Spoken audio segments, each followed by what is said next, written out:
Doing a review on Darth Vader today. Somebody put it in the comments. It's the only review I've seen, so that's what we're really going to do. It's kind of an important one too because you guys are going to really need to get him. I don't know how early you guys are in the stages, but you want to keep on getting his shards. I believe they are over here in the ships in the fleet arena. Fleet rewards, I'm sorry, fleet store. I know his ship pops up in there quite a bit, but there's 5 shards right there.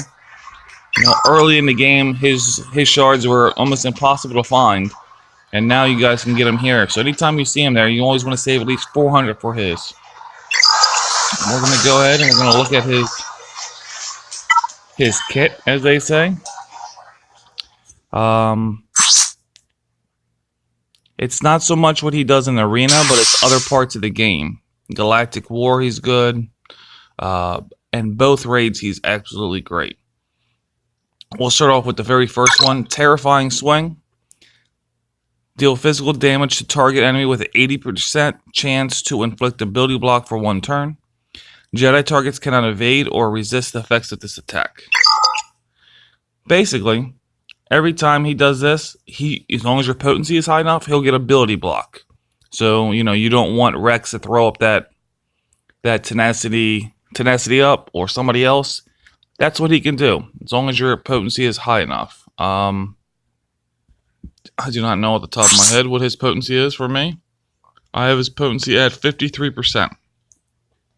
And his critical damage is pretty high for me as well. But the good thing about that is, so let's say you're facing a Qui-Gon Jinn Zeta team, Jedi team. Even with the foresight up, when he hits that, when he swings that, it lands on Jedis. So it goes through it. I think it's one of the few attacks, or only attacks, that does that. Force Crushed. So deal physical damage to all enemies and inflict speed down and 3 damage over time effects for 2 rounds. So if he's in an arena and he's your leader, it's going to be a long fight because he's tanky and the people you're going to need to have with him are tanky, like Shore Trooper, possibly Savage, or it could be a Royal Guard even. He needs tanky people to be around with. Kylo Ren, Zeta, Palpatine is kind of squishy, doesn't have too much health. He's good, and TIE Fighter is good as well, but they both get killed rather quickly. If you put him around a team with a lot of health and a lot of protection, because it will take a long time to kill them. We're going to look at Culling Blade. Alright, so deal physical damage to target enemy and dispel all debuffs on them. This attack deals 50% more damage for each effect dispelled and grants 100% turn meter on a finishing blow. This attack can't be evaded. So what that means is that if you did your Force Crush and you got 3 damage over times and speed down, that's 4 red dots over his head, 4 red things. And let's say you did Terrifying Swing earlier, or somebody else does something else. He's going to throw his Culling Blade, and he's going to get a 50% more damage for each one of them red things onto over top of their head. Okay, that sounds pretty cool. In Arena, you can get that build up, maybe 3, 4, 5, something like that. And then he throws that. And as long as it does a critical hit, then you're going to get good damage out of it. If it doesn't, it's not going to be that much. It's going to still be decent, don't get me wrong, but it's not going to finish him off, you know? If you do one that's not a crit, you know, for example, it could be something like 12,000. A crit, it's going to turn up to 30 or 40,000. It's just that much more it's going to do. Because each effect is 50% more. And when a crit is more percentage, better damage. And so in Arena, you know, you could possibly use that. You know, you set it up. I've done it here and there. You know, when I run him with my Darth Maul lead. He's very slow though, so that's why it's hard. That's the counter with him. But we're going to go to his leader right here, and his leader is going to tell you why he's awesome. So everything I have on here is everything Omega, and then this is the leadership that is Zeta. Empire and Sith allies. Empire and Sith allies gain 30% offense, so automatically they're going to be hit harder. And have a 50% chance to remove 20% turn meter when they damage an enemy. So you have your whole Empire set team. Palpatine strikes. He hits, we'll just say Rex right off the bat. There's a 50% chance he's going to remove 20% of his turn meter. And that's on everybody. This turn meter removal can't be resisted. While Darth Vader is alive, enemies immediately regain damage over time for 2 turns whenever damage over time expires on them.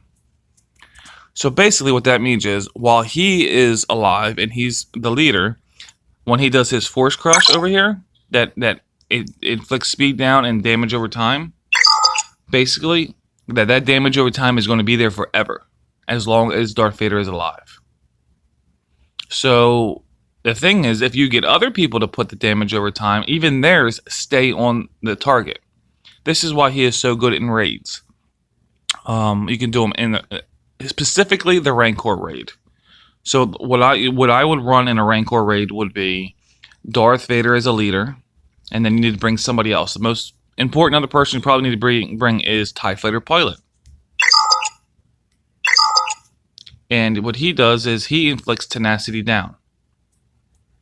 When he inflicts tenacity down, that means that when he does his Force Crush, that speed down and 3 damage over times and little dots are going to land. The tenacity down means it's got a better chance of landing. Alright?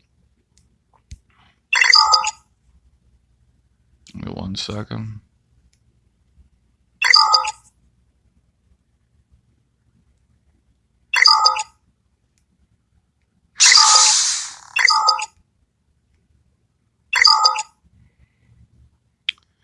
Well, that ain't quite working out well, but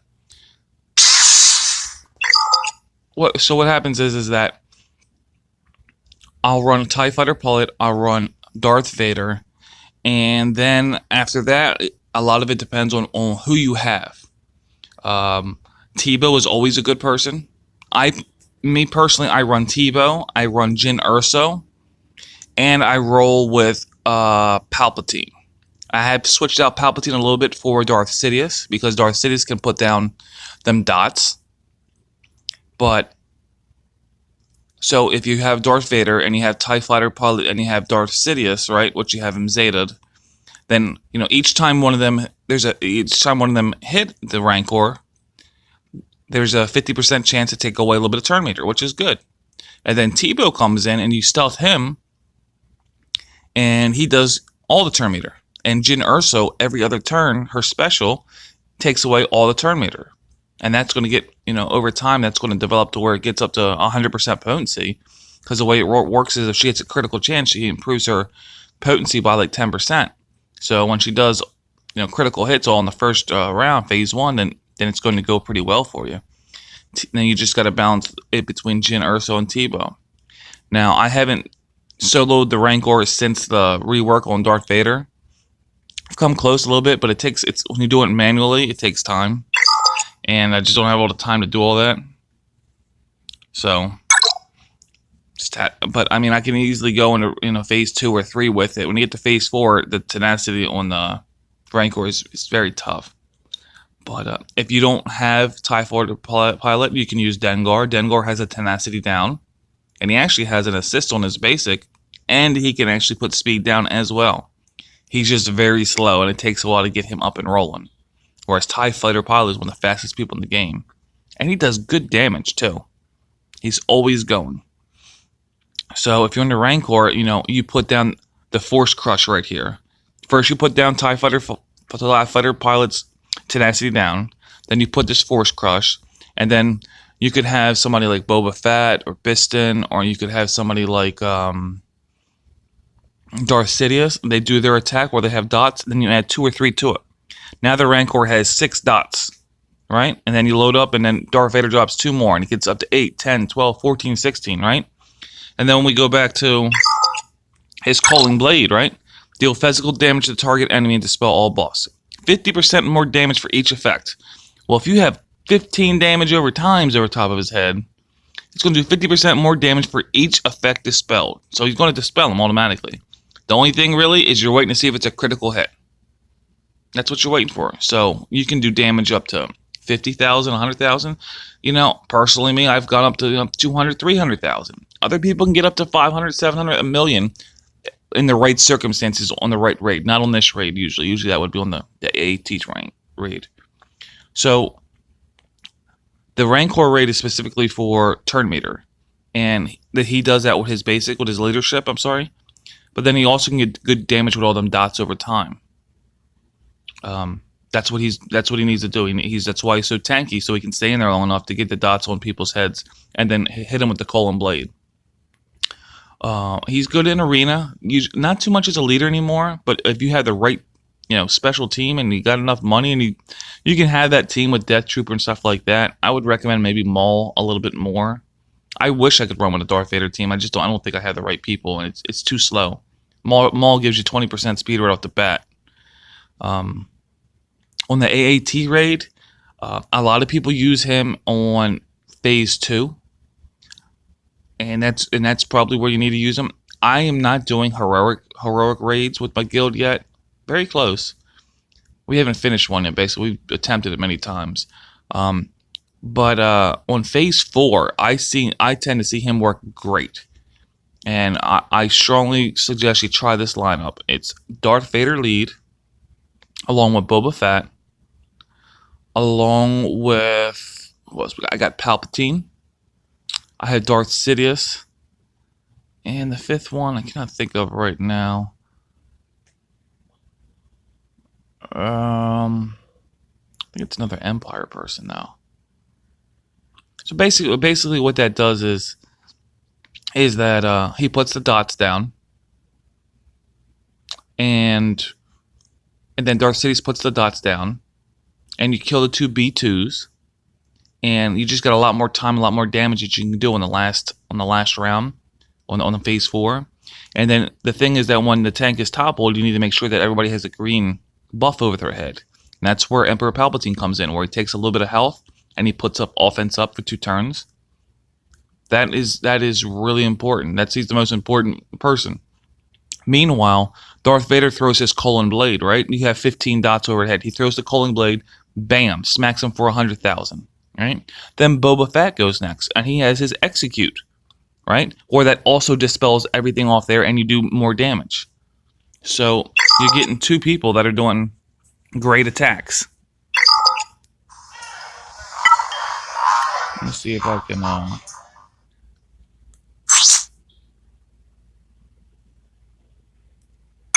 Execute. Deal physical damage to a target enemy and dispel all status effects on them. The difference with Boba is that he'll take away the green stuff over their head too, not just the negative. Deal 30% more damage for each effect dispelled. Enemies defeated by this cannot be revived. Reduce all cooldowns by 1. So basically, he's doing 30% more damage for when he hits that, and Darth Vader's doing 50% more damage for each dot over their head. So that's good damage right there. The 5th person I have is Nihilus. I have him at 6 stars. I don't have him at 7 just yet. But the only reason I have him is just because he can throw in, every time he does his execute, it's 100,000. It's 99,999. Basically 100,000 damage. And every 3, 4, 5 turns he hits that. It's 100,000. 100,000 is not bad. So you got 3 big dealing people. I have been working with Tusken Shaman, who also throws out them dots. And Boba Fett, he throws the dots down too. His basic attack, he can put a dot over the head, and then he can 70% chance he can hit again, so that's more dots. So Boba Fett puts dots on him. Darth Vader puts dots on him. Sidious puts dots on him. Palpatine is there just to make sure that when the tank is untoppled, when it comes back, that you're good. And Nihilus is there for 99,000. If you don't have a Nihilus, you could put somebody else in there that you could put dots on there. You could put Beast in. You could put who else puts dots over? I know I said Tusken Shaman. There's a couple other people I can't think of right off the top of my head.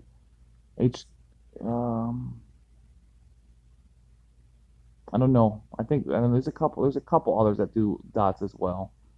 And so yeah, that will get you a lot of bonus. It won't happen right off the bat, guys.